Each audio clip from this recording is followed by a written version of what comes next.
అందరికీ నమస్కారం. ఈ వీడియోలో మనం కౌజు పిట్ట ఫ్రై ఎలా చేసుకోవాలో చూద్దాం. ఇదే ఫ్రై మనం రెస్టారెంట్లో కనుక తింటే ఒక్కొక్క పిట్ట 150 to 180 రూపీస్ ఉంటుంది. కానీ అదే మనం ఇంట్లో చేసుకుంటే 80 రూపీస్లో ఫ్రై అయిపోతుంది. ఈ ఫ్రై కోసం నేను డ్రెస్సింగ్ చేసి క్లీన్ చేసిన 3 కౌజు పిట్టలు తీసుకున్నాను.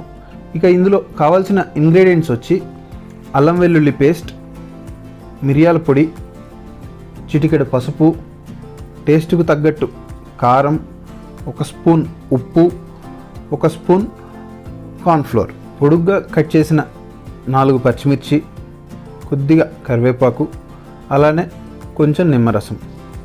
ఇవన్నీ కలిపి ఫ్రిడ్జ్ ఉంటే ఫ్రిడ్జ్లో లేదా నార్మల్గా బయట 1 గంట పాటు మ్యారినేట్ చేసుకోవాలి. 1 గంట తర్వాత మనం మ్యారినేట్ చేసి పెట్టుకున్న ఈ పీసెస్ని కాగే నూనెలో వేసి 10 నుంచి 15 నిమిషాల పాటు వేయించాలి.